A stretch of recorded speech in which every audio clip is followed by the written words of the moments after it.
Good evening, oNiD race fans. Welcome to round 4 here at Donington Park. We are just almost midway through qualifying session as Dan's going to take us through. But my name is Cammy Sturch and I'm in the comms booth, giving it away already, with Dan Hyde. Hello, everyone. Hello, Dan. So we've got a 45-minute qualifying session, which the drivers are just approaching half distance of, and then we'll be moving on to a 60-minute race. The round 4 of the oNiD British GT3 Championship, sponsored by Go for the Gap. And if everyone would like a little track walk, Dan has prepared such a graphic for us, haven't you, Dan? I have, and thanks to Ben for resubscribing for 23 months. I dread to think how old I'll be in 23 months. I don't want to think that far ahead in the future. So, yeah, this track needs no introduction to everyone watching. Of course, the drivers will set off on this clockwise circuit down to turn 1 at Redgate, through turns 2 and 3, the Craner curves, up the old hairpin, round Starkleys Bridge, turns 5, 6 and 7, McLean's, before coming down to turn 8, the double apex at Coppice, then blasting down towards turn 9 at the S's, and the sharpest corner on the course, the Melbourne hairpin, before coming back up to turn 11, the long 180-degree left-hander, taking them back to where they started to start another lap. Of course, Donington, one of the most historic racing circuits in the UK. Its history goes back many decades, and it has seen various shapes throughout the years, like most circuits. Unfortunately, sort of during their incarnation in sort of the 1920s and then going through the 30s and 40s, all race circuits seemed to shrink during that period, didn't they, Dan? We can look back at these old circuit layouts and think, oh, I kind of wish I could drive it when it was like 17 miles long. Donington was never that long, but the Melbourne hairpin section sort of went down towards where there's probably now car parks and housing estates. Yeah, thanks Apex Vest for resubscribing for 18 months. Yeah, although I could see me falling asleep on some of the straight on the older tracks. Straights are boring. Straights are for fast cars. Corners are for fast drivers. 13 of you. Exactly. 13 of you tuned in at the moment. Grab your friends, grab your parents, grab your family, grab your cousins, everyone, and get them tuned in, as we're just joining qualifying now, and you can see typical British weather. 22 minutes to go, and it is nice and moist. Everyone has got a lap in, apart from Will Dendy, who, after a power cut last week, is suffering, having to go through a qualifying ban. So he will be starting from the back row of the grid, but during practice, he was running in about 7th place. So the wet weather might be sort of hiding some of the lack of practice he's been able to get in between his work and also the work he's doing pursuing a GT seat in the real world this coming season. So I don't think it will shock anybody or give anybody a heart attack to say Jonathan Seville is on provisional pole at the moment. His teammate Jordan Watson, very handy, looking at the moment in 2nd place in the Ferrari. We know he's a driver with much talent. He's a aggressive overtaker as well, but it's usually come back to bite him a bit when he's had to start down in 10th or so and he's had to work his way up. But if he can start near the front and avoid any first lap troubles, he should be on for a good race and probably will be encouraged not to fight too much with his teammate. We're going on board firm fan favourite Ben Brown for a lap of this rain-sodden Donington circuit in his Nismo Nissan GTR. And he is car number 22, sitting in 23rd at the moment. As I think he just gave I think he weaved a little bit there just to say hello. Ben, if you can hear us, put it in the wall.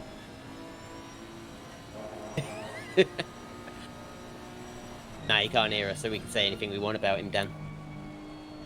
I normally do anyway. Well, we do when you're driving anyway, Dan. Yes, I've heard. So Ben is sort of in the arse end of silver at the moment. He's got pretty much all of the silver drivers ahead of him, except for Hilke van der Veen, who has been having a horrible time of it recently. I know he's been having a bit of hard time in life at the moment. Wishing Hilke all the best, and it's sort of great to see him still taking part. No doubt we'll hear from him in the chat. He already has. I'm done already. Can't wait for this series to be over. To be honest, you know what? I know how he feels. After the Team Brit series that we were in, Dan, that was because that was R Factor 2, and after that series, I just really happily uninstalled it. It wasn't the game itself; it was just every week we had to delete all the files for teams and reinstall all the files because one person made a change to their livery or something. But it's nice and simple with ACC, isn't it, Dan? It can be. It's less simple when everyone's got custom liveries. It is more simple when everyone uses in-game liveries. Oh, I suppose that is true. Maybe I've just not had to deal with it. I'm a bit sheltered from that sort of thing. As we're just going to check on Miles Dixon in the Porsche 991. He's sitting in 4th at the moment. The Porsche, one of the best handling cars, of course, at the moment. And I've seen even some Traction.gg headlines to whoa. And as I say, best handling car at the moment. Miles gets a big dessert spoonful of oversteer at the old hairpin and kisses that lap goodbye. Yeah, I've seen articles even from like Traction and everyone talking about the Porsche's recent surge in performance with the balance of performance, and that's sounded weird saying the word performance twice, but yeah, I can imagine that the Porsche is going to be nerfed at some point in the near future because we have seen fields where like the top 20, 15 of them have been Porsches. Johnny Fisville says that was a one-shot quali. Conditions only got worse after the first lap. So it is a 45-minute qualifying session. I will be honest, as a commentator, and sort of Dan can back me up on this, it's difficult to talk about qualifying for 45 minutes if it's not broken up into 3 sort of classes, isn't it, Dan? Because I thought it's just a free-for-all and you're just watching people go round. Yeah, and you're just trying to pick out drivers that are going faster than their personal best, which no one is at the moment. Although the weather does look like the rain should ease up before the end of qualifying, so we may see some quick times towards the end of the session as the track starts to dry out. Oh, I'm sure John's taking note of that, as Matt Holman says, this is moist. It is very slippery out there at the moment, so yeah, we're not seeing any purple sectors, Dan, are we? Definitely not. Everyone's slower at the minute. I think they're just getting used to the conditions. Only Dave said might see a rush of drivers go out towards the end, so they will be able to see the incoming weather, so that everyone should know that it's going to stop. Well, slow down raining in the next 10 minutes and stop within the next 30 minutes. Now, as a commentator and for Dan doing the cameras, I think I can speak for Dan here when we'd welcome qualifying being divided up into classes because it gives us less cars to focus on, so each driver gets more of our time and we can dedicate that time to them, and it's more of a shootout, isn't it, Dan? Yeah, I mean, there's obviously merits to both systems, but with the split qualifying, obviously we're going to focus on the guys at the top of the leaderboard. If they're out on track setting fast lap, you're not going to see people lower down the grid. No, that's it. So if we do go back for a split qualifying session in the next season, yeah, we might be able to give some more love and attention to those drivers, such as John Cheel, who we're following at the moment. Remnant Racing in the handy Aston Martin, great handling car. He's sitting in 28th at the moment, and the drivers are just going to have to use this time to, as you say, acclimatise to the conditions, get a steady, consistent pace in preparation for the upcoming race. They can get out there and test their race setup, a heavy fuel load, and that could pay off dividends in half an hour's time or so, as we're heading over to Marcel Seema in the Audi TT, and that is a tricky beast at the moment. As I say, I've found it tends to understeer in slow corners and oversteer in the faster bends. So, and is he going to keep it pointing the right way? No, he's not. He's pirouetting round. He's tried to correct it, but it's just a big tank slapper and spits him out the other way. And Marcel has wisely returned to the pit lane as we're going to follow Ralph Vest now in the AMG. AMG, I found it's a car that is a bit more on the understeery side, owing to that big engine over the front wheels. Might make it a little bit more predictable than the Audi, and in these conditions especially. He's running in 24th, and he's run very wide at the old hairpin, and he's going to have to make sure he doesn't do that in the race. If he can keep it out the barrier, that's a plus, but I think just half the battle tonight is going to be those who can keep it on the grey stuff. They are going to make up so many places, and they're going to have Will Dendy behind them. So Will Dendy's just going to be picking them off one by one as they slip off the track. And I suppose one benefit for Will, starting at the back, is if he just hangs back for the first couple corners, if he doesn't try to make up places in the first corners and he just hangs back, he could just start picking them off one by one. They go off on the grass and they make his job all that much easier. As sorry, all out fops, I called it an Audi TT. Dan, did you hear me say that and not pick me up on it? Maybe. Maybe, Dan says. Yeah, it's because I won't lie, I've actually been looking at Audi TTs on Auto Trader and seeing what I can afford with, like, if I sold my Fiesta ST, how much more would I have to put in to the budget to be able to afford an Audi TT? And to get a reasonable one without 100,000 miles on it was shockingly a lot amount of money. As Ralph has got a major connection issue there. He's just ploughed into the spectators. Many would be dead after such a trip through... what building is that, Dan? Not a hotel there, is it? No, that's the hospitality suites on the way down to Redgate. You know that much more than I do, because you've been to Donington more than once, I think? Oh, many more times. I've actually been in one of those hospitality suites. Oh, is it nice? I'm going to go ahead and say no. Oh. Very old in there. I mean, I've been going to Brands Hatch since 1994. And, you know, there's that big, slick office building on the last corner at Brands Hatch? Yes, I remember that, because the sun glints off it very nicely when the sun's coming down. It does. I only went in there for the first time last year. I've never been in.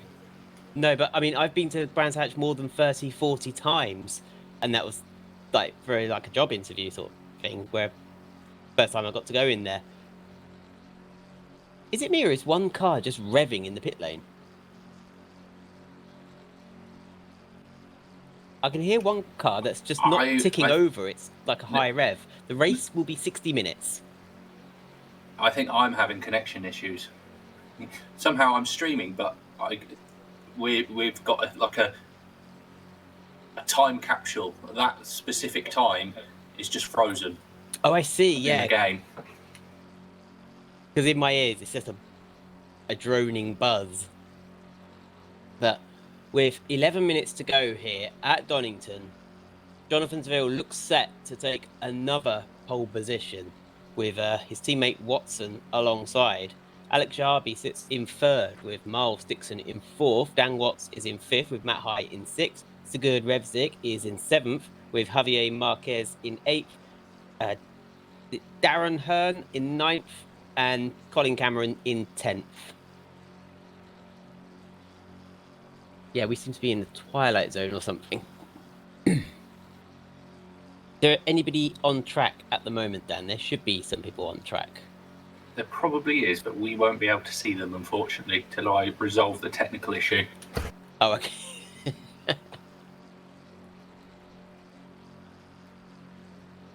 19 of you watching, thank you for tuning in. Dan will sort this technical issue after qualifying, but before the race. But for now, we're just going to be watching, looking down the pit lane. As Van Oosenen says, there's no problem on track. No, it's a problem on Dan's side.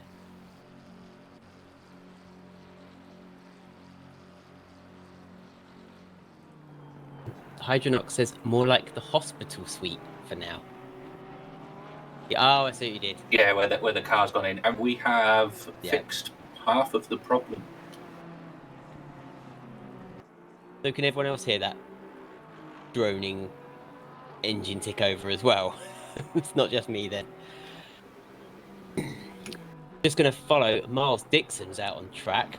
Don't think he's going to be setting purples, but again, getting some good practice in there. Only 9 minutes left to go, so it's a shame that Will Dendy can't be getting in. He does need to get the practice in, but being banned from qualifying, he's not actually allowed to go out there, so he's just got to sit in the pits looking pretty with his Brabham McLaren. There is a dry line appearing as Miles takes a very wide line. I thought he was going to let the BMW go past there, but he hasn't.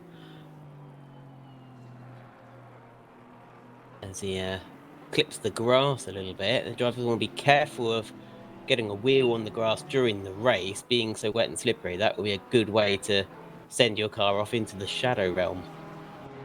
Yeah, you can see the dry line developing through the S's. It's going to be risky to go offline to make an overtake. That's where we're going to see some real big ball moments.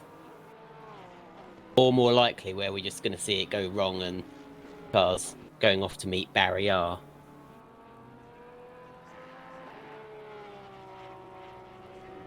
Who's he when he's at home then? And a friend of Super GTs, I think. Reinhard says, nice camera work. Forgot my umbrella. I do think when it's raining, if the crowd just had a just a JPEG umbrella that appeared above them, it would be quite a nice touch. I couldn't imagine it would add too much to a patch, would it? Just to... Oh, I can imagine that would take a lot of coding. So where's the umbrella going to come up from? So say this was dry now, and you'd got that shot where you can see the crowd in the background. Our umbrella's just going to pop up from the ground and be above their heads. Yeah. Because what are the odds you'll be looking at it when it happens? You never know. Yeah, I mean, it's no worse than what game is it? Where the marshals rise out the ground. Well, the flags. So if you go on a free look camera, sometimes you can go below the track and you'll see that the yellow flag there ready. And if you watch a marshal when a yellow flag comes out, it will just pop up into the marshal's hand. They've got an Aston there, a Lexus, a McLaren, a Porsche, and an Audi sitting in the pits, and that is Jonathan Seville. Javier Marquez is there. Colin Cameron is in the pits. Jonathan Earl, our lap 1 Lunger, sitting 12th in his Porsche, and Ryan Davies is sitting in 22nd place at the moment. The last few minutes of qualifying might start to dry up a little bit, and I'm sure Dan will let us know if he starts seeing purple sectors, but at the moment it is just a bit of a free run, just to practice some race setups. As you say that, we are seeing some quick times. So maybe it's starting to come back to them a little bit.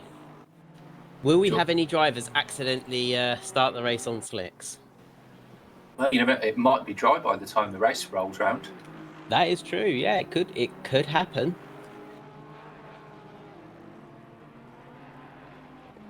Here's Jordan Watson going round in, I think, is the only Ferrari of the series. There's an Aston sitting there. Is that one of the remnant cars? It is, yeah. It's one of the remnant racing cars.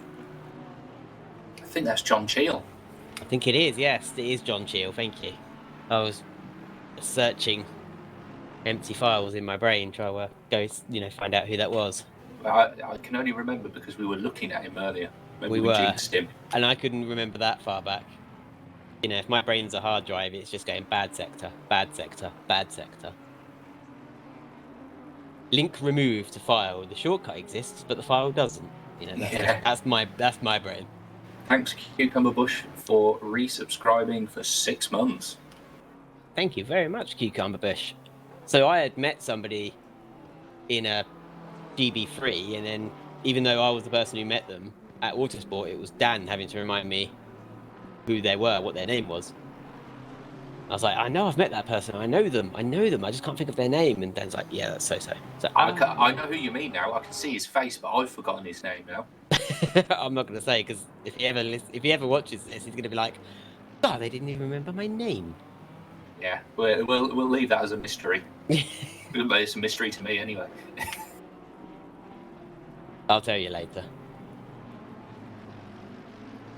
So most cars out on track. They're going to see if they can find some time in the dying minutes here at Donington Park. Segurd goes up to second. That is a huge jump up the field. He's pushed Jordan Watson down to third. Segurd found a heap of times, several tenths of a second there. He's not able to close right up on Jonathan, who's still 6 tenths clear of everybody else. But seeing such an improvement is going to make Jonathan just a little bit nervous that somebody else might find a similar handful of time and pip him to that pole position. I'm sure Will Dendy fancies his chances, but he's not able to have a go of it. As Jordan comes around the last corner, and Jonathan's Phil just ahead of him. And Jonathan's Phil improves by 2 tenths of a second almost, so that's a 131.8. So if he was worried, and Jordan Watson improves, retakes that second position, and closes the gap from 7 tenths to only 5 tenths. So there is definitely, the track is improving out there. Everyone's starting to find some time. Here's Daniel Hearn. He's sitting in 9th, just alongside Colin Cameron on the grid at the moment. Can he improve? He'll need to find at least 2 tenths of a second to make any reasonable gains. That is an amazing lap time by Colin Cameron to be up there in 10th. It really is, yeah. The AM driver there ahead of the pole sitter for silver. Dave Zalecki's only half a second back. Yes, so only half a second, but it just shows how tight it is. A lot of drivers not a fan of the wet conditions. I know if there's ever a vote on what weather do they want, dry or wet, it's 90% dry, but 90% are voting for dry weather. I'm one of those drivers who excels more in the wet than in the dry in ACC, and there's going to be other drivers like me who also are in that boat, such as Colin Cameron. He's having a great time out there. It's when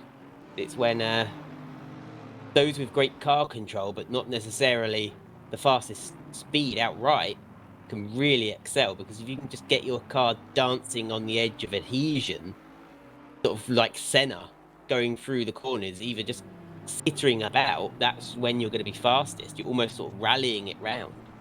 As Colin rounding last corner, is he going to improve? He's just lost his AM pole position to Dave Zalecki. Dave's just returned to the garage. He found that more than half a second down. So Dave Zalecki is in 11th, leading the AM class now, ahead of Stack, pole sitter for the silver. He's taken that away from Petr Jelinek. So it is all change here at Donny with only a minute and a bit to go. Yeah, I think we could see the lap times for the drivers that are out there that can get the laps in without invalidating tumble. Now, is Dave going to regret returning to the garage so soon? Because if he'd stayed out, he'd be able to respond if Colin Cameron or anybody else posted a faster lap and came back at him. As it's changing a bit at the front, Alex Shahabi has been pushed down to 5th place. I think that's Dan Watts who's just pipped him there. Miles Dixon now down to 6th place. So Miles, who was sitting pretty in 4th earlier, is now sitting in 6th. He's not going to be able to go out, so 6 is the best that Miles can hope for. Colin Cameron, he is still out on track and can respond to Dave Zalecki. He's gone very wide there. That's a very wide line at the hairpin. Dan, what are his sectors like? He's about a 10th down at the moment. So unless he can find something in this last corner, I think he will be starting in 12th or 2nd in the AM class. He doesn't improve. No, He's just made it over the line to start another lap, though. Oh, very lucky. He's timed that to perfection. Petty Jelinek on his last lap. He is in 2nd in silver, 14th place at the moment. He's in the thick of the midfield. He's going to have a job of it in this opening lap. oNiD had to return to garage. Somebody was parked on the racing line into turn 1. Who would do that? Yeah, Dan, who would do that? Someone that's very silly. You've never done that, have you, Dan? No, never. No. Yeah, no, says that is suboptimal. Proper banter there. So, is Peter going to be able to improve? He's coming across the line in just a moment, powering up towards it. He will be starting at best 14th. Here's Jordan Watson, 2nd at the moment. Will he be able to pip his teammate? He would have to find something special, but he's just been pipped to 2nd place by Alex Jahabi, who has found something special, and Jordan's just taken it back from him and really did find something special. He's within 0.3 of a second of Jonathan Seville. Great last-minute battles here at Donington Park. This is when qualifying's interesting. Ben's just put it on pole in silver. Ben has snatched pole position in silver class. Absolutely fantastic. And Ben is a great driver, and I was saying to him what's happened, because we often see him further back than I'm used to seeing him, but this looks more like the Ben of old, the Ben that I lost to a couple of times. Not bitter about that. And he is in 12th place, just behind the Ampol sitter. So your grid for tonight is Jonathan Seville on pole position again, alongside his teammate Jordan Watson. I'll start again. Jonathan Seville is on pole alongside Jordan Watson. Alex Shahavi is in 3rd with Sigurd Revzik in 4th. Watts is in 5th alongside Dixon in 6th. High is in 7th alongside another Aston Martin of Thorpe in 8th. Hearn is 9th alongside Marquez in 10th. Dave Zalecki is on pole in the AM class in 11th, and Ben Brown is on pole for the silver class in 12th. Colin Cameron in AM class is 13th, and Stack is 2nd in silver class in 14th. Petty Jelinek is 15th with Earl in 16th. Gerten is 17th with Lindblom down in 18th. Handy is 19th with Van Ooselen in 20th. Ottergren in 21st with Vingerden in 22nd. Gardner is 23rd. Is that our whole grid? No, I was going to say it wasn't. Matt Wilmot is in 24th. That is, he can't be the 2nd AM. Yeah, he's the 2nd place AM driver. John Chill is 25th with Ryan Davies in 26th. Ralph Fest is 27th with Chitel in 28th. Heike van der Veen is 29th. Lewin is 30th. Seema is 31st. Alex Parkin in 32nd. Dog Juice is in 33rd. And Hurst is in 34th. And we're not seeing Will Dendy. He should be 35th. But I'm not sure. I think he is lined up. I think I can see that gold roof of his. Maybe because he didn't qualify, he's not appearing on that list, Dan. And Will Dendy. Yeah, that's very strange. He's there now. You say his name 3 times and he appears. Look at a race car, say his name 3 times, and there he is. Oh. There he is, turning up to your wedding late with a bottle of champers and a medal and a hat.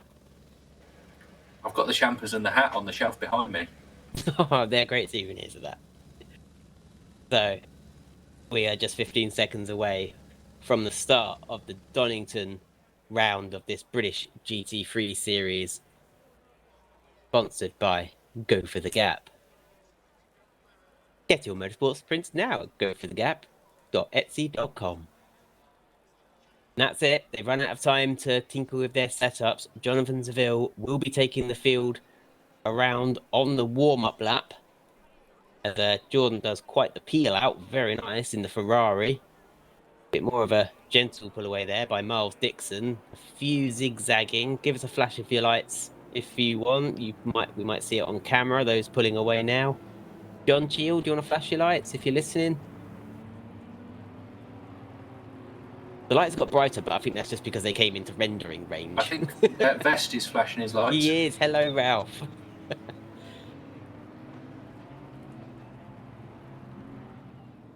Oh, usually Will does something. Will's always listening. Will's that narcissist who's like, are they talking about me? Why aren't they talking about me? You know? It's like Poochie in The Simpsons. Everybody should say, where is Poochie? So. Oh, we have a pit lane starter, Javier Marquez. Oh, no. And Marco's had a decent qualifying, so Will's already made up one spot then.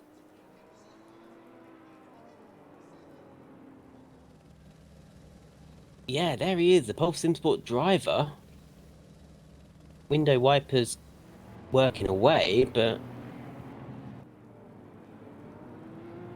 Yeah, wow, that's gonna, it's not 2 30-minute races tonight. It is one 60-minute race, so he's gonna have a lot of work to do now.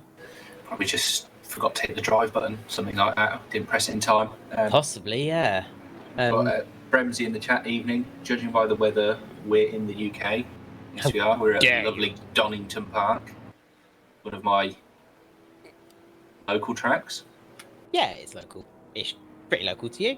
It's about an hour away. It's not too bad. I'll quickly go over last week's results, just to fill people in. So last week we were at the Nürburgring for a 90-minute race. Jonathan Seville did take the win, with Dan Watt finishing second and Chris Larson finishing in third. In the silver class, it was Henry Handy taking the win over Alexander Ortegren and Wilbert van Oosenen. And in the AM class, Dave Zalecki took the victory, with Colin Cameron second and Daniel Rhodes finishing in third place. So we're just coming up to the end of the warm-up lap. Just coming up to Goddard's now, turn 11. They're not going to be... I don't think they would have got much pressure or heat into their tyres, so hoping they're going to take it slow and steady in these first few corners, but who am I kidding? It's got a feeling there's going to be a bit of a pile-up, probably starting around where Jonathan Earl is. But we're just waiting for the lights to go green now, and they're away. The Pulse boys get off to a clean start. Let's see if they keep it clean through turns one. Jordan Watson's just going to give his teammate a little bop, and that's going to open the door for Shahabi to drive up the inside of the both of them. Is he going to be able to get the lead? It looks like Alex Shahabi has taken the lead. Jordan Watson, going into the back of Jonathan Seville, has gifted Alex an early lead, and we've already got chaos at the back there. Miles Dixon has been caught up. He started in 6th, 7th place, and he's already down to 17th as the cars file their way through up towards McLean's. And there's Ben Brown. He's already made up a couple places. He's in 9th place now, leading the Silvers. Dave Zalecki just behind him, leading the AM class. And Jordan Watson closing up on his teammate. Are they going to work together to close down Alex, or is he in it for himself and just going to try and get past? If he feels his teammate is holding him up, he won't think twice about sending it down the inside. They're already starting to break away a little bit from Watts.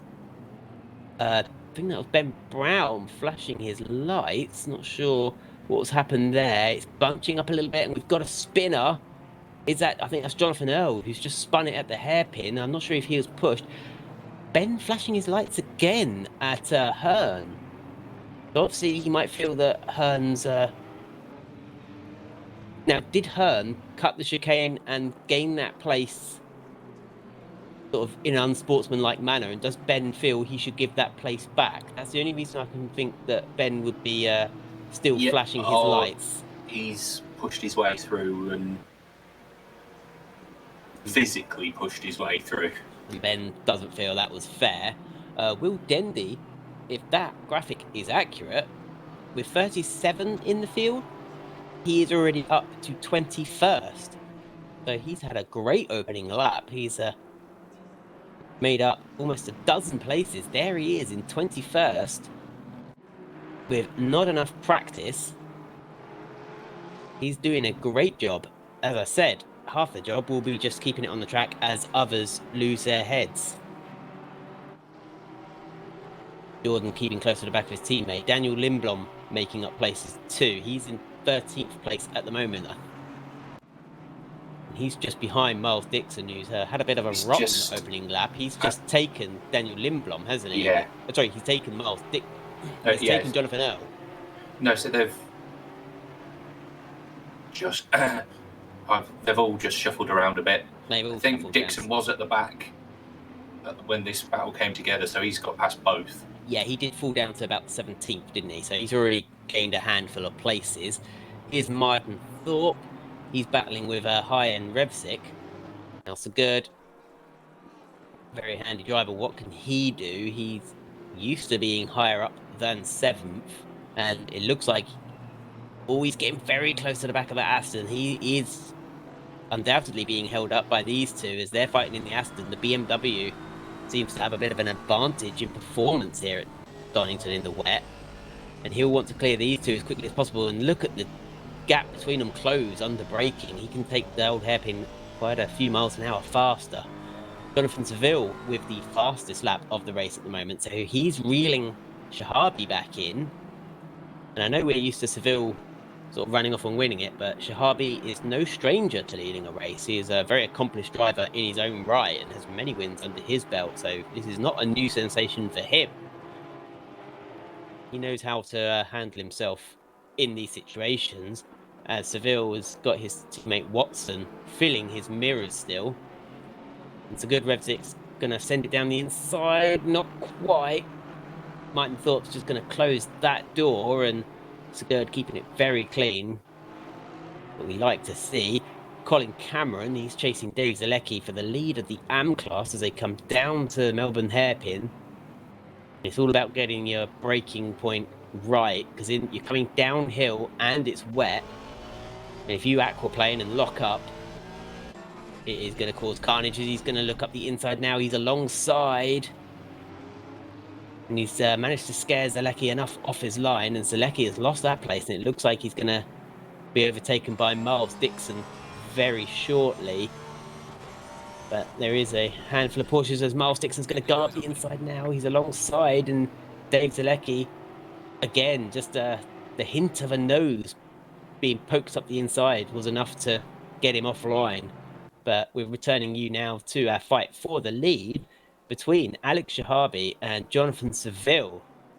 And this little trio starting to leave. I was going to say they're leaving Watts behind, but Watts has just posted the fastest lap of the race so far. We're only 3 laps in, and I'm, no doubt that is going to change again quickly as soon as drivers get some clear air. Now, what's happened here with Miles Dixon? He's just made the pass on Colin Cameron, so we'll have a look at that. Now, how much fight did Colin put up with this, or did he just see it? Oh, and he's just got a slide on. Well held, Colin. Very well held, but he's obviously he's run a little bit wide out the Melbourne hair, not the old hairpin. And yeah, he realises he's lost bags of speed there.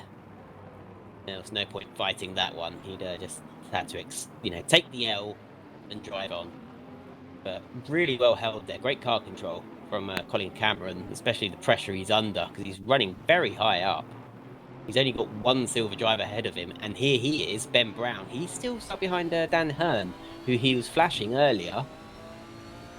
And he's not been able to find a way past, but they're starting to leave the group behind them behind, and I don't know if they're making time on Sigurd yet, or if Sigurd's driving away from there. It's quite a big gap up the road to Sigurd, and whilst overtaking Hearn wouldn't grant Ben any more points,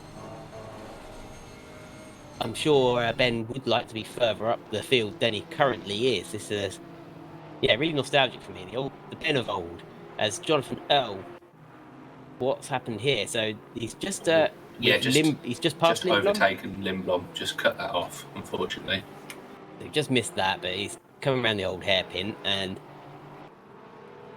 he's made up a place as we take you back to Ben Brown in the only GTR in the series. So Ben does like that, Datsun. He does sometimes pick the odd ducks, doesn't he? Like, he'll pick the Lexus, he'll pick the Nissan GTR. Just got to wait for him to pick the Jaguar. But it looks like he's lost a little bit of time. He's lost a little bit of time to or Miles Dixon. Might be more accurate to say Miles Dixon has just caught them up. Miles Dixon, very quick driver and a very well handling Optimum Bop Porsche 991.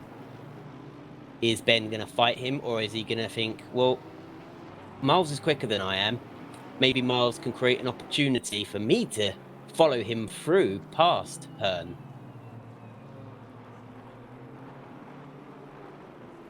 No sign of Ben making this easy yet for Miles. But if Ben has to start driving defensive, he will start to lose contact with Hearn as we take you back to our battle between the leaders, Shahabi, Seville, and Watson. It's great to see 3 different brands up front as well. BMW, Porsche, and Ferrari. And Martin, is he going for it now? Not quite. He's having a look. Going offline is to go offline here is to take a risk. You can see there's an obvious dry line as Ben runs wide at McLean's, and Miles says, "Thank you very much. I don't need telling twice. I will take that and move up into the top 10." And Ben's going to now just try and stick behind him and see if he can make some moves on Hearn up ahead. But here's Will Dendy. He's out up into 20th. The last time we looked, he was in 21st, but he's caught this gaggle of Silvers. And there's a pro in there as well, Mav Gardner in 17th, who I think is leading. I think he's at the front of this little gaggle. Now, Will's going to be hoping that they all recognise he's a very famous GT driver, and they're all going to leap out of his way as if he's Senna. But they could just fight amongst themselves, and he needs to be careful that he doesn't get tangled in their battles. Because unlike Will, who's very experienced at this sort of thing, they might be less experienced and not quite used to sort of cars around them and checking. I know you don't get a radar in real life, Will, but they might not be so aware of their surroundings as you are. They're not as brilliant as you. As Will goes a little bit wide into turn 1, but I think he's just looking for a different line to take to not have a face full of spray. We're going to take you back up the field, though, to Jonathan L., who's glued right to the behind of Dave Zalecki. Dave running second in the AM class at the moment, as Jonathan Seville's trying to make a move on Alex Shahabi? It looked like he had a bit of a slide on there. I wasn't sure if they were side by side earlier, but that is the closest we've seen them so far since Alex took the lead. It looks like Alex is taking that chicane a little bit more carefully. Jonathan Seville looks like he's lining himself up for an overtake into the Melbourne hairpin. Alex does go defensive, but Jonathan Seville's going to try and force a gap. They make contact, and Alex has been put into a 180 spin, and that is nice to see. Jonathan Seville, obviously not a deliberate move at all. He does slow down, and he lets Alex Shahabi go back past. Obviously, he can't give the time lost back to Alex Shahabi, but he can at least slow down, not take the advantage it would have given him, and that is great sportsmanship to see from Jonathan Seville, isn't it, Dan? It is, but it's not in the rules that it's in the rules that you probably should do that, because imagine he'd slowed down and someone had taken the tight line around the corner and then driven into the back of him. It's something obviously, Jonathan Seville is a very experienced driver, and I imagine very aware of his surroundings. It's seen on the mini-map a big gaggle of cars getting too close, I imagine he would have taken the appropriate actions. He would have maybe driven off and then sort of slowed down a bit later on, just to make sure Alex caught him back up. But no, it's good to see from Jonathansville. Great lad. As Sigurd Revsik takes Martin Thorpe at Coppice. That is a hard place. I always find that a hard place to make an overtake because it's a bit of a blind crest, isn't it? It is, but you've got to hope that the guy on the outside doesn't turn in too much more than it being the blind crest. Yeah, you've got to have that trust as well. As Will Dendy getting a little squirmy there as he's chasing Petr Jelinek. He's still not being able to find a way past those two. They have got the better handling cars in the Astons. They can take the curbs a bit more comfortably than the McLaren can. But we're going to jump up the field now to Miles Dixon, and he's not yet cleared Hearn, and Ben Brown just keeping contact there. He would ideally like to be closer because in an ideal situation he wants to slip up the inside with Miles Dixon. Hearn's going to keep him back for at least the next few corners. Jonathan Earl closing right up on Dave Zalecki. Is he able to push his way through? Oh, and they're going to be held up by Colin Cameron. Zalecki's going to be held up by Cameron, but this is opening the door, and Jonathan Earl goes through into 12th place. Great bit of opportunistic driving. Colin Cameron obviously got a little bit of a slow exit from turn 1, and Jonathan Earl was just able to box Jelinek in. As Miles Dixon, is he going to go round the outside? I'm speechless. A brilliant manoeuvre there. He absolute confidence in the car underneath him. And there's Jonathan Earl just setting off after Colin Cameron now. We know Jonathan Earl has the ability to pull off some marvellous overtakes.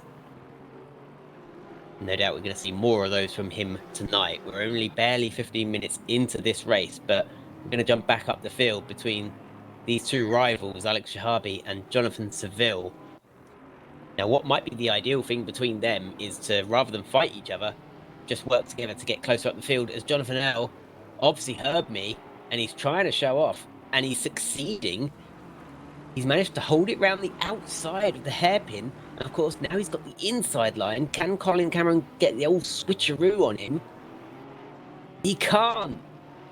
Oh, absolutely impressive stuff. Obviously wanted to show off and impress me. Like, you don't have to impress me that hard. You know, that is some flexing. But Jonathan Earl now up into 11th.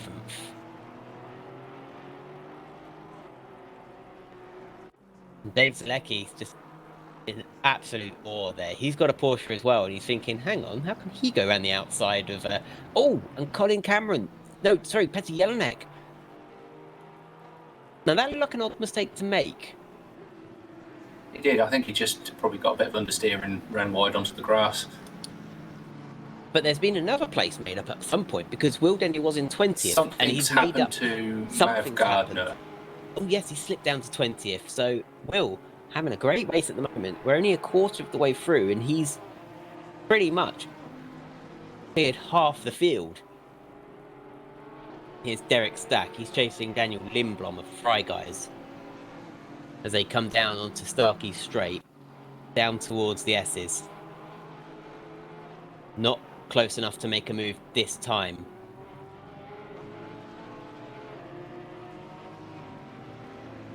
But it looks like he's closing up now. He's taken that chicane a little bit quicker than Lindblom, but not quite able to make a move.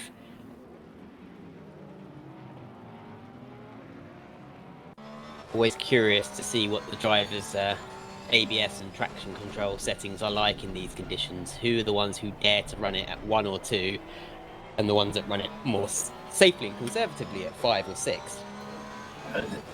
Take it you were referring to me there with my 0 traction control? No, I wasn't actually. I was going to open a third category and say, and which are the absolute madmen who run it at 0? Just like me. Just like you. No, I'm one of the more conservative. I mean, if it's wet and I might start to tick it down slowly, especially as the tyres come up to pressure and I'm feeling more comfortable, I'll start to bring it down. I'd rather start higher and bring it down, but It's no good starting low, having a spin, and then going, oh, I should have had it at 3 or 4, because then you've just lost all the places. Yeah, I mean, in the way, I might give it one click of traction control. Oh, daring, aren't we? Yeah, I mean, it really depends on the car. Certain cars, even with my skill, you can't wrestle them around with no traction control. Even with your skill, and you are a master, a pro, absolute pro. Pro drifter. Pro drifter. Here's Derek Stack. He's still chasing Lindblom. He's got Van Oosenen, Handy, and Dendy behind him. Well, Dendy is a few more seconds down the road there, but no doubt he'll be closing on this gaggle quite quickly. But Dendy must be absolutely enjoying this. He's had a couple rotten rounds recently where he's not been able to get the practice in, and just with the dry conditions being and also being at circuits like Alton Park and Indianapolis. I mean, especially Alton Park, where it's difficult to overtake anyway. Throw in not having a setup ready and the lack of practice, it just made it a bit of a miserable affair for him. So I imagine he's really enjoying himself at the moment, as we're following Jonathan Seville, who I think he's just happy to follow Alex until they catch back up with Watts and Watson. Because if they fight amongst themselves, they're only going to take themselves out of contention for the win. So if they can work together, claw back the time they lost, then I would say game on and start fighting again once they're back up with the BMW and Ferrari. Oh, and Dan got a little squirmy there. I think he outbraked himself and had to take some emergency action to avoid running into the back of Watson. That might have given Watson a little scare for a moment. You always notice when someone's missed their braking point, you're just like, oh, that car's getting very large in my rear view mirror. And what has happened here, Dan? Something has happened to Mr. Lindblom. I'm glad you're here to tell us.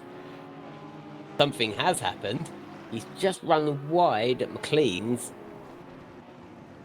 And how many cars has he let him through here at Coppice? That's 1, that's 2. I think it's at least 3. I think it was at least 3. No, I think it was just those 2. I don't think when... I think Dendy's managed to get through as well. He has, yeah, Dendy has also gone through. That is Will Dendy up into 16th place now. Colin Cameron in the pits. Cameron in the pits. That is what has happened there? Has he got an issue? Pit window. That is true. The pit window has just opened.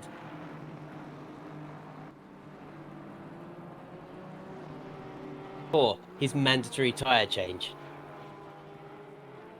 Man, I didn't even spot the pit window open. Good spot there, Dan.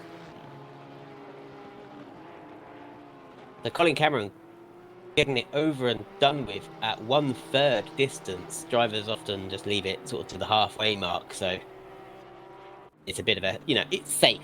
That's the safe way to do it. But it does risk everyone pitting at the same time, coming out at the same time,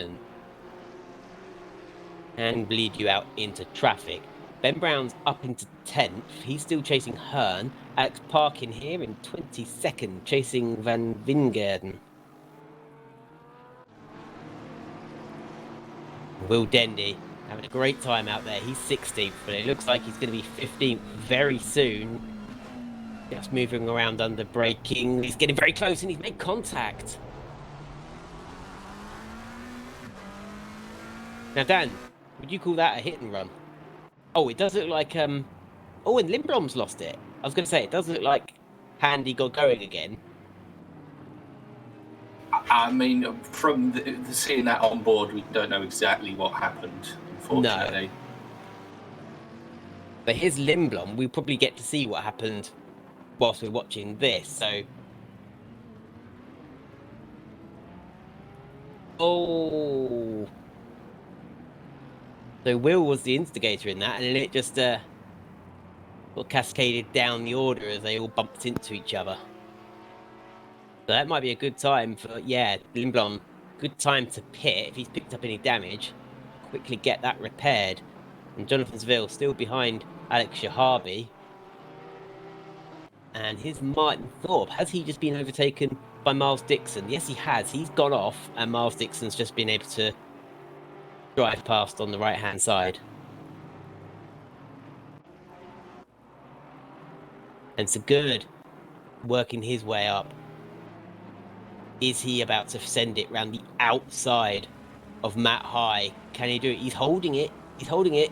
He's not able to do it. But he's going to have the slipstream now down the straight, down into turn 1.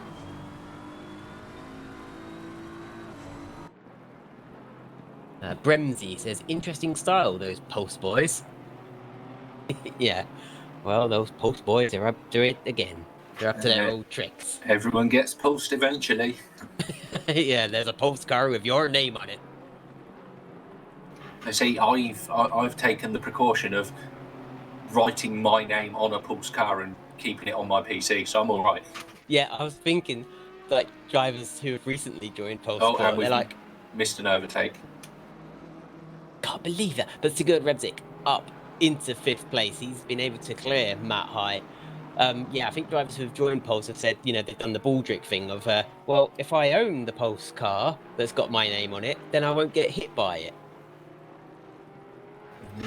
As a big brain move, 1000 IQ move, as Jonathan L., the legend of lunges, has closed right up to Ben Brown. And here's Henry Handy just going round. Why have we cut away from Ben Brown, Dan? And there was a yellow flag. It's gone. Oh, okay. Because we need to return to the legend of lunges and Mr. BB. Do it. Do it, oh. Thank you, Reese17, for the follow. Good to see you here. Good to have you here. 33 of you watching tonight. Thank you very much. If you're just joining, we're just approaching half distance here at a very wet and sodden Donington Park for this round 4 of the British GT3 Championship with oNiD Racing, sponsored by Go for the Gap. Thank you, Linksy Daisy, for the follow. Oh, we've lost 3 of you. 31 of you now. But these two had a little coming together earlier. Yeah, he's gone wide. He's caught the grass. These two had a little coming together earlier. Jonathan Seville just went into the back of Shahabi and sent him into a little 180 spin that Alex, with his skill, he quickly 180'd himself back out of it. But they did lose about sort of 7 or 8 seconds. But they're working their way back towards the front as Watson, the action-packed, aggressive overtaker that he is able to have a race that he's probably able to enjoy for once. Because usually he's got the speed, but he ends up caught down with a midfield pack after a first lap incident, and then he's sort of in with cars he's much slower than. And talking of drivers who are amongst... Oh, and Will's making contact for the second time. Will needs to be careful. Too many of them. And no contact there, according to the game. Oh, was there no... Oh, so that means Stack just got a little slide on into the chicane. Will just sizing up his victim. I mean, Derek, Stack. Down to the Melbourne Hair. We don't want to see... This is what he did earlier. He keeps it clean. He's going to have the run up towards the final corner. He's looking. He tucks back into the slipstream. There is a gap for him. Is he going to go for it? He's not quite able to. But Will always goes for the gap. You know that. Will always goes for the gap. It's printed on the front of the McLaren, for goodness sake. As they're being closed up on by Javier Marquez as well, who he started from the pit lane, didn't he, Dan? He did. He's made up even more places and time than Will has. I thought he started one place. Technically, he started one place behind Will, didn't he? Oh, yes. So they've made up equal number of places because he's still one place behind him. But a lot more time because you get locked in your pit garage. That is true. That is true. I mean, it's not too hard to catch everyone up on the first lap because they're slow fighting each other and being careful not to hit each other, as it looks like Will's going to make the move into Coppice. Oh, they've got to be careful. Derek gives him the space, and they're going to go side by side now, and there's a little bit of door banging, but it all looks to be fine as they head down towards the S's, and that is Will Dendy up into 13th place. And now Derek Stack's going to come under attack from another pro driver, Javier Marquez in the AMG. And he's not going to miss that. And you'll see there what Will's tactic is. And it comes from his real life experience of driving GT cars, that rather than rounding out these sharp corners, he finds it beneficial to just dive for the apex, because GT cars excel in braking rather than downforce, unlike open wheel formula cars or prototype LMP cars with heaps of downforce, where they can carry more speed through the corner. You think, well, I might as well carry what speed I have for longer, brake hard, and Jonathan L getting a twitch on. Is he? Yeah, he's still behind Ben Brown. He's not been able to make a move, because it looks like Jonathan L, he's made up places, but now he is starting to come up against the tougher drivers who are going to fight. And Ben does not want to give up that 9th place at the moment. He's very happy there. And they are... Who is that ahead of them? And that's Will Dendy moving up into 12th place. Van Oosenen don't think there was any contact between. I think Van Oosenen just got a side on. That Audi is very tricky to handle, and Van Oosenen's going to lose more places. He's lost out to Zalecki. Sorry, he's lost out to Stack. Is he about to lose out to Marquez as well? He's going to try and go defensive into the S's. Doesn't usually work out going side by side as they make contact. Marquez is undoubtedly going to get a drive-through, an off-track cut warning for that. And we're just re-watching that, yeah. He lost. Replay didn't go far back enough. I don't think there was contact when Will managed to open the door at the inside. No, the Audi's a tricky mistress to handle, especially in these conditions. So I think Van Oosenen just lost control a little bit, had to regain control, trying to keep it on the track, and just lost the speed and lost 3 places in 3 corners, effectively. And that was your leader, Jordan Watson.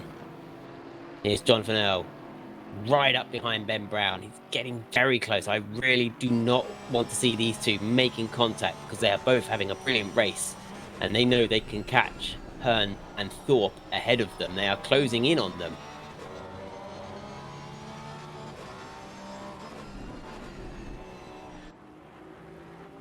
Through the double apex right-hander at Coppice, as Jonathan Earl got close and just had to ease off the gas there. And Ben's just letting him go.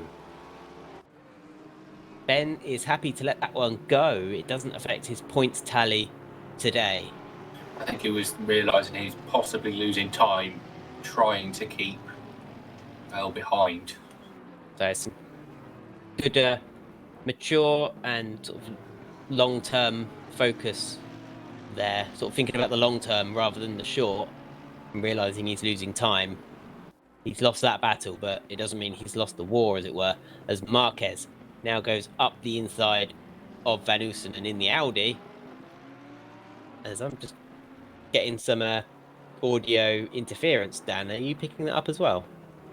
I can't hear anything at the moment. I was just getting a bit of stuttering of audio in my headset.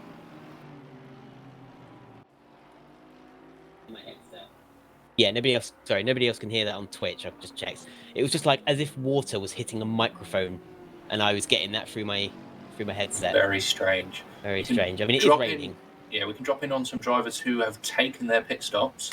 Yes, let's. Like Miles Dixon. He's running in 20th, but he is in a reasonable amount of air. Jonathan Seville is behind Van Vingerden, and Dog Juice is off the track. What's happened there? Oh, he's just got a tank. He's just carried a load of oversteer, tried to hold it, and it's sent him off into Barrier. Now, he's not making his pit stop at the moment, so he could get that damage repaired during his mandatory tyre change. Seville's really closing up on Van Vingerden, and Van Vingerden's going to make him go around the outside if he wants to take that 17th place of him. Seville has to fight for it. Oh, there's quite sizable contact between them. Yeah, Jonathan Seville likes to put his car in a gap that doesn't exist. He's obviously been reading that misquoted line from Ayrton Senna. I mean, as Martin Brundle explained, Senna would put his car in a position and he would leave it to you to decide if you're going to have an accident or not.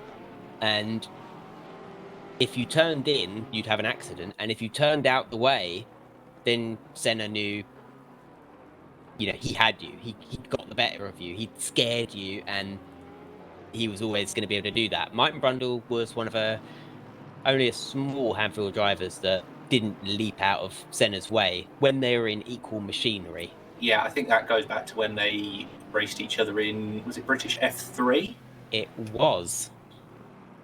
Where I think Brundle had the upper hand for that season if it was not for a couple of accidents. Yeah, he did. Yeah, he was leading that championship, and I was just trying to think where they were racing when that happened. What I think with Seville is Senna would go for a gap that exists. Seville seems to try and make a gap where there isn't one. Oh. Because he had to go on the grass to even get into that gap, which he hit his front right, hit the grass, locked up, and that's what put him into the other car. Right, I was thinking it happened to Donington, but it didn't. Senna and Brundle came together at Alton Park in 1983. From the camera angle, it did have the S's, and I was thinking it was the old hairpin, but it wasn't. As Sigurd Revsik is in the pits now, Alex Shahabi is back up into second place. But of course, he hasn't taken his pit stop yet. He takes a lot of grass. He's got to be careful on the curbs, the AstroTurf, and getting on the grass, because it's very easy to dip a wheel in and lose it. Ben Brown now up into sixth place, thanks to, and he's lost. Yeah, he's been. Remember, he let Jonathan Earl go past. As Miles Dixon now trying to clear Van Vingeren, and Van Vingeren doesn't want to let that position go. He's thinking, this is the second Porsche that's run into me. What is going on? It's been pulsed twice tonight. He's been pulsed twice. He's going to hold it up the inside, though. Vingegaard's having a great time. He's like, no, I'm just going to take that one back. This is for position, of course. Oh, no, he's peeling off into the pits. So, half the field have pitted, which means half the field have not. Dave Zielecki up into seventh, still leading in the AM class. Now he's just running behind Ben Brown, leader of the silver class. These two, of course, oNiD teammates, need to make sure they do not interfere with each other's race, because they could take each other out and cost each other a win in class. And that's John Cheel leaving the pit lane, and Jordan Watson's still in the pit lane.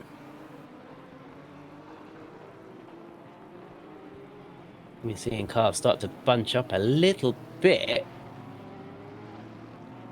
Dave Zielecki, I would assume, is happy just to run around behind Ben Brown at the moment. Makes no sense for them to have a fight over provisional sixth position, as Jordan Watson starts to leave the pit lane. Car number 147. And it looks like he should come out into some clear air as well, if he can just get over that speed line. There we go. Yeah, he's come out into a nice space there.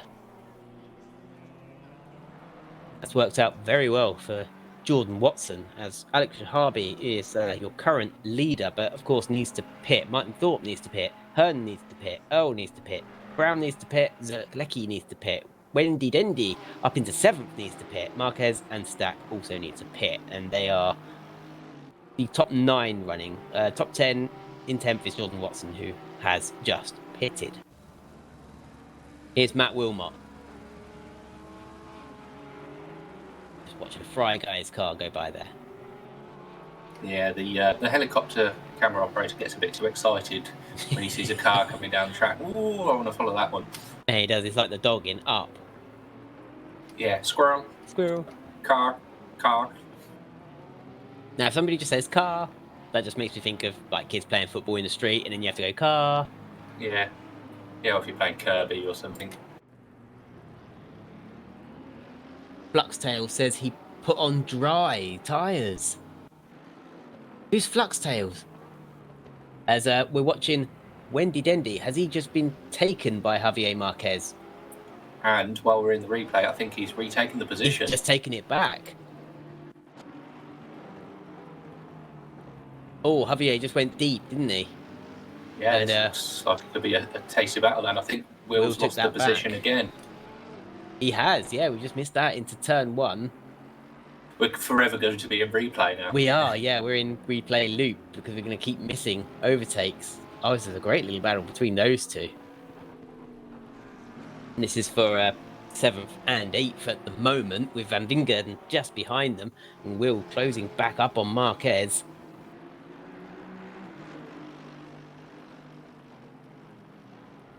"23 laps completed here at the moment. 23 minutes left to go. 17 minutes left of the pit window. Will and Javier here do still need to take their pit stop. I think Van Wingerden does as well, but he is a lap down from these two fighting. Derek Stack is the next driver behind these two, and he's just behind Van Wingerden. You can see him in the shot there.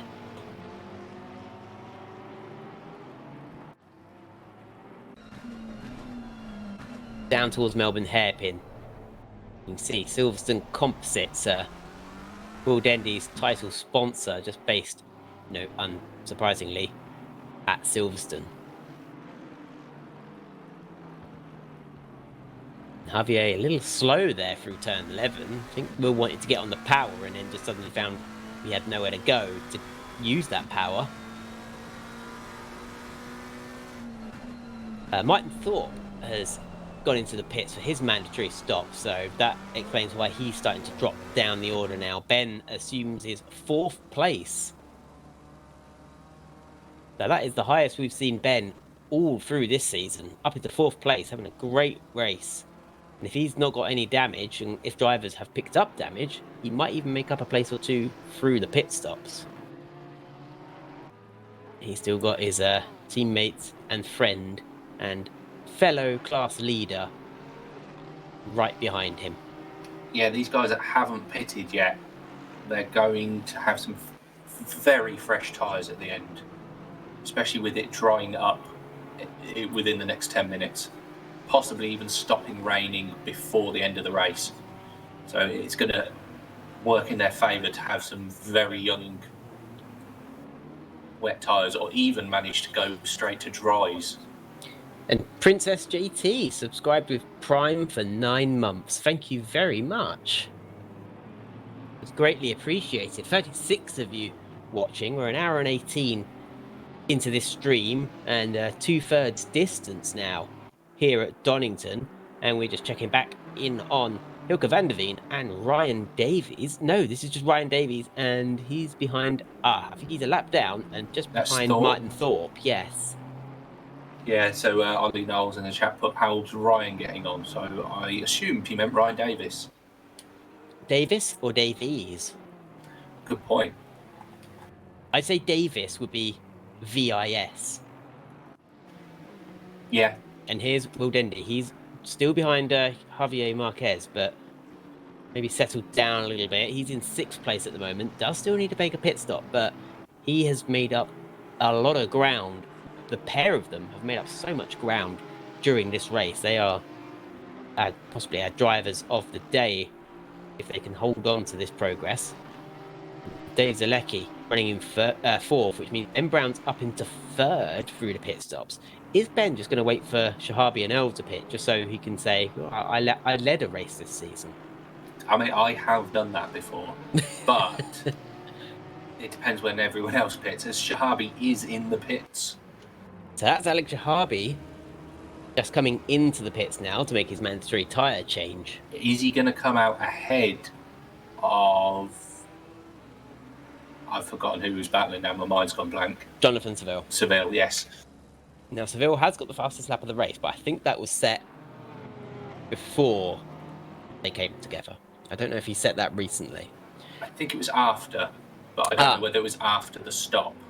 Now, look at this. Jonathan Seville has been passed by Sigurd Revsik at some point.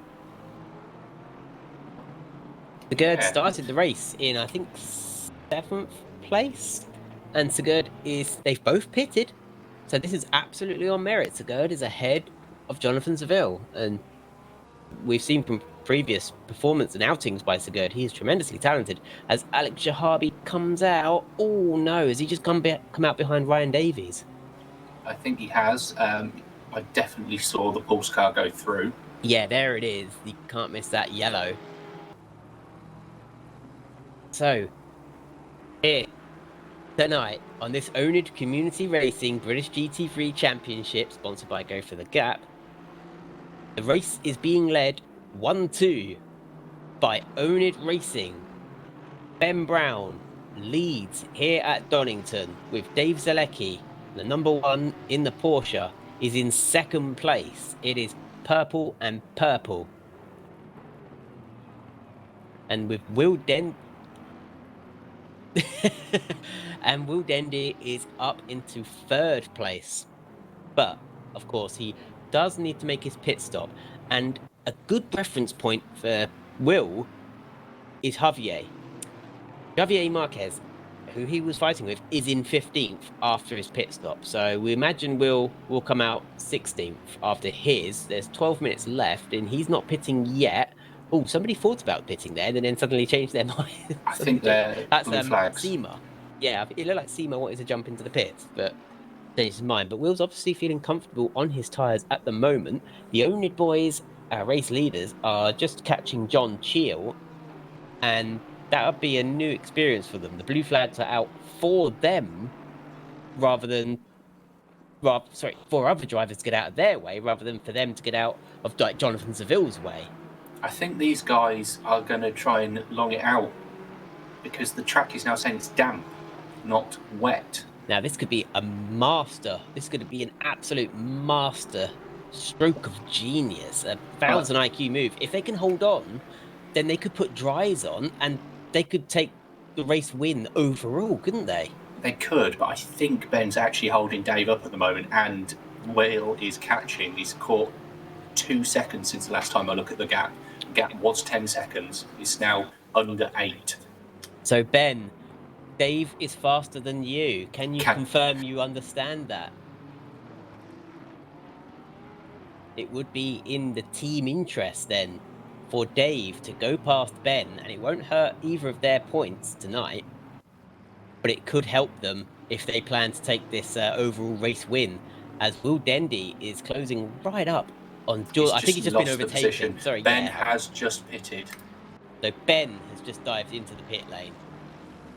Will Dendy stays out. He just goes through your picture there, just behind Jordan Watson. Maybe Will Dendy's going to play this master plan of wait, because the track is damp.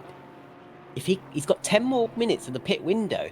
So if he notices the rain stopped and there's a dry line and the track isn't wet, it's damp, he could gamble on dries.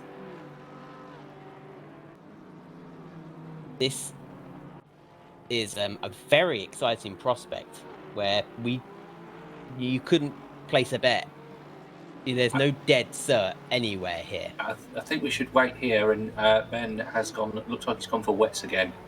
Also, Ben playing it safe. He's going out on wets. He obviously doesn't think the track's going to dry up enough for dries to come into their own. Yeah, it is still coming down.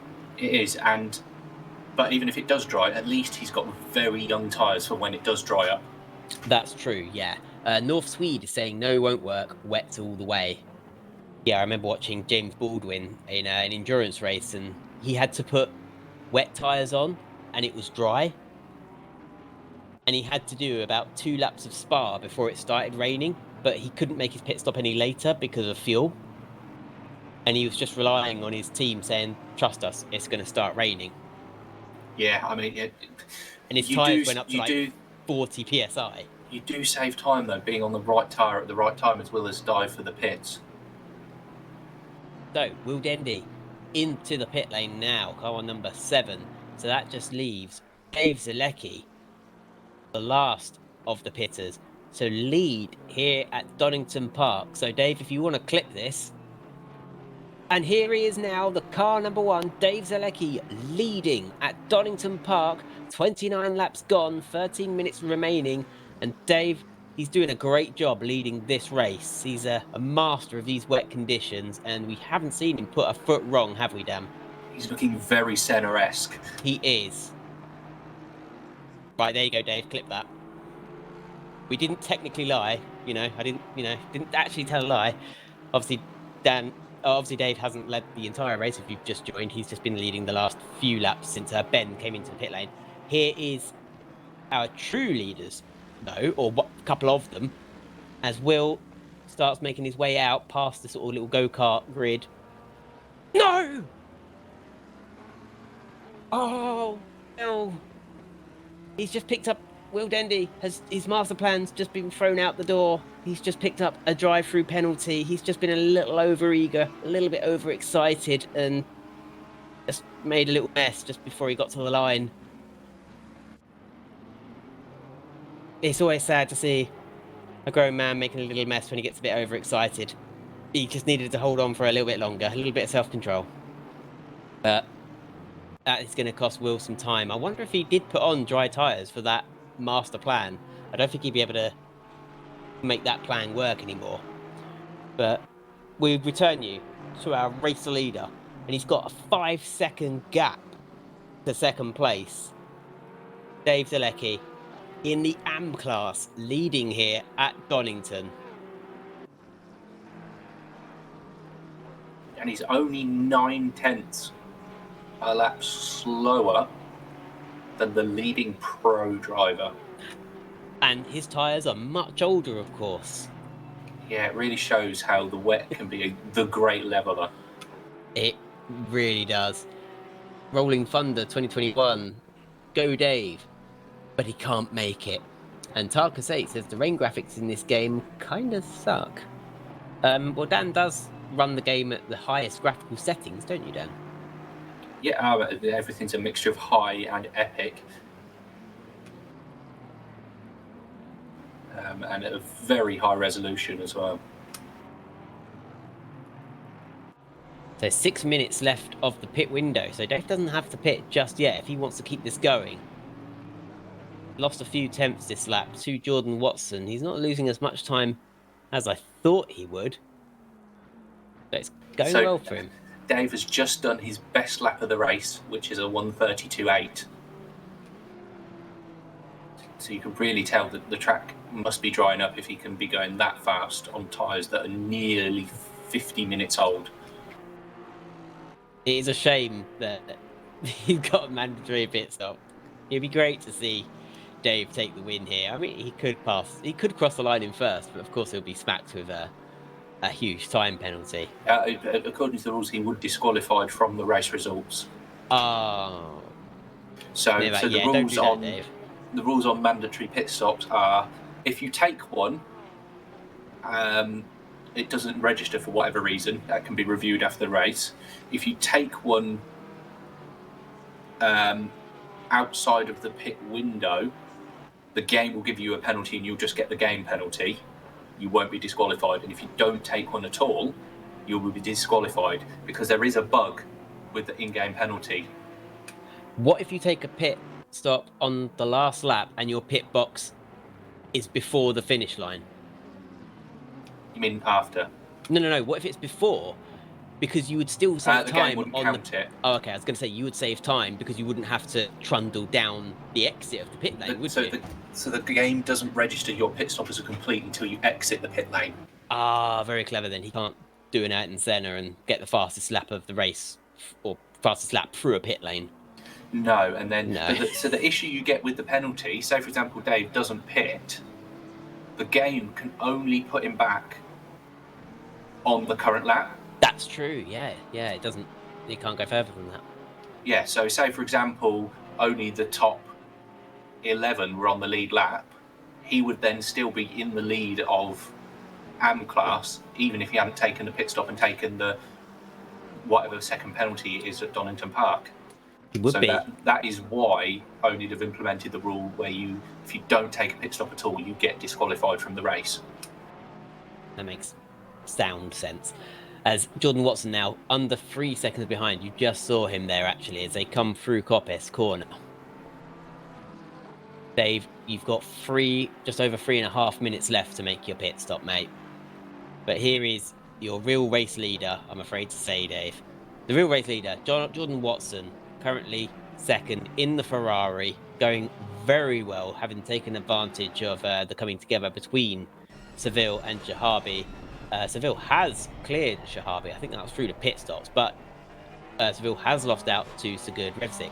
Dan Watts has just posted, I think they recently posted the fastest lap of the race, so it looks like he's gaining on Jordan Watson. Whether it'll be enough, he's got 7 and a bit seconds to catch up. Will Dendy serves his drive-through.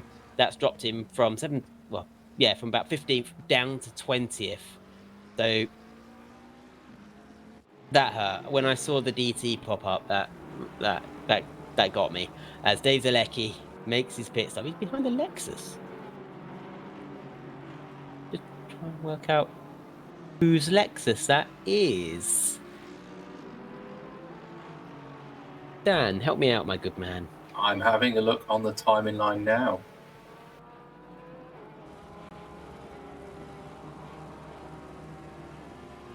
Oh, that's Hurst. And he's 14 laps down. He's retired at some point. He's retired. As here's Ben Brown. Is he going to see Dave Zalecki come out the pit? And Dave's already coming out the pits. So Dave, I think he's going to pip Ben Brown here. Where is Ben Brown? He's coming up towards him. Is it going to be enough? Dave coming out onto the racetrack, and he's well ahead. Look at the gap. Dave is absolutely done Ben Brown. He's absolutely done him. Yeah, Dave's got some serious pace tonight. He was showing that as he was less than a second off the leaders. Yeah, Dave Zalecki retains his lead. He's just managed to hold it ahead of Colin Cameron. So that means AM's leader and second place man are both ahead of Silver Class. Absolutely incredible between these two.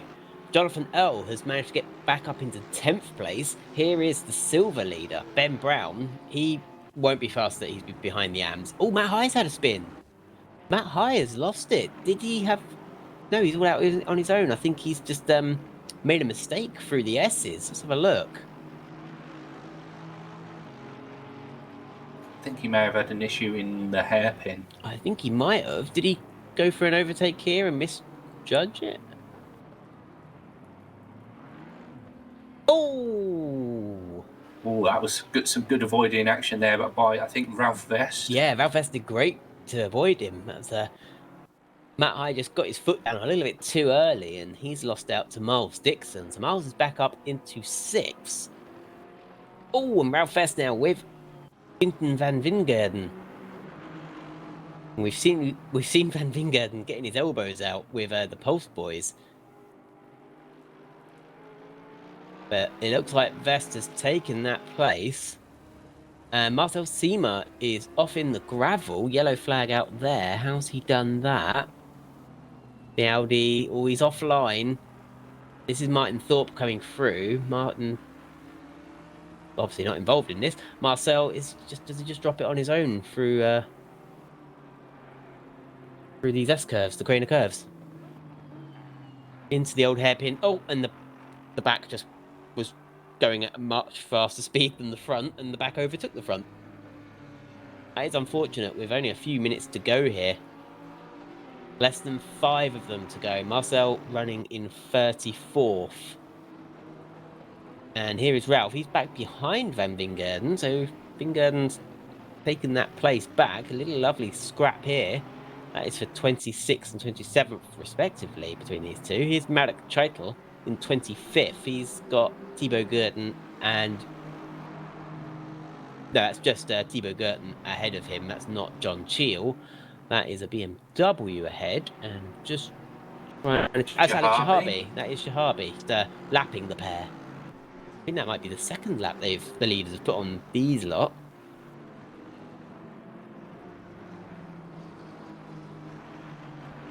But the rain has... now the rain did look like it stopped at that end of the circuit, but here at turn 1, it is still raining. As Javier closing up now on Colin Cameron. Oh, and Colin dips a wheel on the grass. That's not going to help him at all through the Craner curves. And Toby Lowen off the track. Oh, he's just gotten a long, slow slide on, and it's just carried him out onto the grass as he's just powerless to watch cars go by. He's in 32nd. Alex Parkin just drove past him there. Here's Javier. He's up into 13th, looking for that 12th.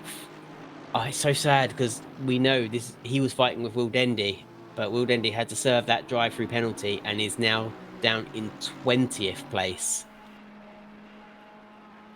But here is your race leader today, who's taken the fastest lap as well. 36 laps completed, and Javier just trying to thread the needle of back markers to keep behind Colin Cameron. The back markers did a great job making space for him there. That was Marcel Seamer through Melbourne hairpin for the 26th time. Under 3 minutes left now. Dave can almost taste the AM class victory. Ben can almost taste the silver class victory. And Jordan Watson, he's had some scruffy races this season, but it looks like he's going to get this race win. 36 laps completed. Rather sorry about that. Thank you, Dan. I'm just checking some previous results of Jordan Watson. So Jordan Watson came 10th at Brands Hatch. Jordan Watson retired, of course, from Alton Park. And at the Nürburgring, Watson came 5th. So he would very much like a win. That's a lovely overtake by Marquez. And that was a lovely overtake, wasn't it? I'm glad I just caught that. Lovely bit of driving there. Of course, that doesn't hurt Colin Cameron, but will take him out of the fight with Dave Zalecki. And Matt High is just going to run around the outside of the McLaren there. Number 55. Lewin? Yeah, that would be Lewin. And Van Wingerden as well is going to try and take advantage. Here's Petty Jelinek. He's in 18th. Oh, and he's just got off, and he's got massive damage. He's recently hit the wall, hasn't he? And not in the theoretical sense of marathon runners. He has literally hit a wall. I think we might be able to see what happened. Yes, because there's no damage on this Aston. Oh no, he's just put his foot down on the AstroTurf. Oh, and he's hit the worst part of the wall imaginable. Oh, bless him. But here is your race leader. He's going to... Oh, okay. Here is your race leader, Jordan Watson. As I say, his results have been less than consistent this season. But we've always known he's had the skill, the speed, and the ability to do this. And he's only got one more lap to do here at a wet Donington Park. As Sigurd is up into 3rd and Jonathan Seville is up into 4th. For some reason I feel like maybe I'm imagining it. I thought we'd lost a driver. But Jordan Watson leads with Watson 2nd, and Sigurd Revzik has climbed his way back up into 3rd. And to see Jonathan Seville in 4th, it's like seeing Schumacher not win. But Sigurd is just coming up behind his teammate now. Yeah, I think there might be some team orders here. I wonder if there's a team order to not fight each other. Hold station. I suppose it depends which driver is the team captain or the de facto number 1. Sigurd's had a great run back up the field. Dan Watts, of course, came 2nd at the Nürburgring. He would very much like, would feel he's earned a 2nd here at Donington. The worst thing would be for them to now to fight each other and hand a podium place to Seville on a plate. Oh, I thought he'd gone through the chicane a little bit scruffily there. I thought, no, don't spin it now. But here's Jordan Watson. He's only got this corner and turn 11 to go. He's got one hand on the trophy. He's just coming up to Will Dendy, and we're just cutting away to see if these two do... They keep it clean. I don't think we're going to see anything from those two. They're staying in station. But here's Jordan Watson to take the victory just behind Will Dendy. Jordan Watson takes the win here. Very well deserved at Donington Park. Watts coming across the line. Yes, Watts comes across the line second, and Revzig is happy to take that third place. Seville has to settle for fourth tonight as Alex Shahabi finishes shortly afterwards in fifth. And Miles Dixon in the 991. Here he is. You can see the toxic clouds there. He finishes in sixth place with Matt High after that unforced error, seeing him finish in seventh. Martin Thorpe just coming across the line now with Lewin. He finishes in eighth place. And Daniel Hearn, who remember he was getting flashed by Ben Brown. Well, he's left Ben Brown behind, hasn't he? He's under pressure all the way to the line, but he's going to hold off Jonathan Earl, take ninth and 10th respectively. And Javier Marquez is going to try and take Dave Zalecki at the line, but they finish a 10th apart from each other. So we have an AM driver finishing in and taking the win in 11th, and Ben Brown he is so happy. Ben Brown, bless him, so happy to take the victory in silver class and 14th overall. Derek Stack is 15th and just committing seppuku. Henry Handy finishing just behind Van Oosenen, that is 16th and 17th respectively. Alexander finishing across the line now in 18th place. Patialek is 19th, and the last driver to cross the line, who we saw a moment ago, coming back for encore, taking 20th. And it's such a shame he would have been up there with Javier Marquez. We could have seen Will. It's like he could have been fighting for a top 10, but more likely we would have seen him 12th or 13th place. But it's such a shame that he got that drive-through penalty. And yeah, that hit me hard when that DT came up. As Will, he's a lovely guy, and he's been very supportive of Go for the Gap, and he's been very supportive of Caden Computers and Dan as well. Yeah. So it's such a shame, but massive congratulations to Jordan Watson. Nobody can take that victory away from him. So Phil might say, well, you did bump me at turn one, but he had an hour to come back at his teammate, and he couldn't. Jordan Watson held on for the win.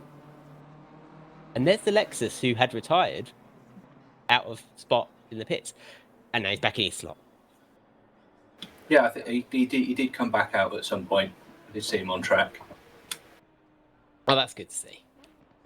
WVO top 3 Ben silver, all oNiD team drivers. I believe he's correct. Yeah, Ben, Derek, and himself. Top 3 in silver. It's the oNiD takeover. Brilliant stuff there. And of course, Dave Zalecki taking the win for oNiD Racing in the AM class as well. We just need more oNiD representation in the pro class, and then I'll have the hat trick, the triage completed, as it were.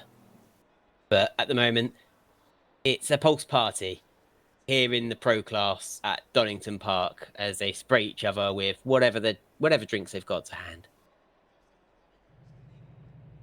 And I'll give you a slight update on the trophy class. We know that Brendan Rooney came 7th. There was a bit of a coming together, and he didn't register that he hadn't turned the engine off in the pit lane, so he lost a handful of seconds in the pits after not turning the engine off. So that's a shame. But Brendan Rooney he's a phenomenally quick driver, and no doubt next season will be in the top split. And it'd be great to see Go for the Gap Racing in the top split of an oNiD Racing British GT3 series. Oh, Dan, that was exciting, wasn't it? That was some great racing out there. Yeah, I mean, there's very little time when there wasn't something happening. Yeah, and again, the incident between Seville and Shahabi, it was really great to see Seville just holding back for Shahabi. You know, great respect between those two drivers, and it was really nice to see that. Yeah, I just wonder what might have happened had that incident not taken place. Yeah, not like Dendy just bonking people out of the way. God. He's been learning from the master. He's been learning from the master, indeed. Although I suppose up in Donington, yeah, they would be saying master. Yeah. Gotta get the local dialect right. Yeah, I'm in your territory. Is it a roll or a bap or a bun? Oh, no, that is really confusing. Well, It's what would you say? I call it a roll. Yeah, I'd call it a roll. I used to work with someone in Coventry, and his name was Rocket Ronnie. Well, his nickname was nothing to do with snooker, I don't think. And he would call it a batch. Sorry, a what? A batch. BATCH. Correct. But he wasn't holding a batch of buns or anything, or a batch No. of rolls. So it'd be like I'd be working like on a Saturday morning, and they'd be like, "Oh, I'm going to go out and get some breakfast. Do you want a bacon batch?" Very strange. Oh, thank you, Smoky in Tires 40 for the follow. I was just trying to work out smoking tires, yeah, but you spelt tires strangely. But thank you very much for the follow. I've just seen Bremsy has put in the chat, "Thanks for the stream." Ah, you're very welcome. Only Dave, good race. That's super sweaty. And All Out Fops, Master of Poo Pits. I'm not sure on that one. No, I don't want to know about the poo pit you have. I think it's Poopettes. Poopets. Oh, that's even worse. Who keeps pets like that? Anyway, it's time to round off the stream. But next week, we will be back. Of course, same time, same place for round 5 at Snetterton, 19th of February. And then the week after, on the 26th, will be the final round, 90-minuter at Silverstone. So I hope you'll join us for those 2 events. But for now, it just leaves it to me to say good night, everybody. Good night from Cammy Sturch and good night from Dan Hyde. Dan, would you like to say good night? Good night. Good night, everybody. Sleep well and have a great Monday morning.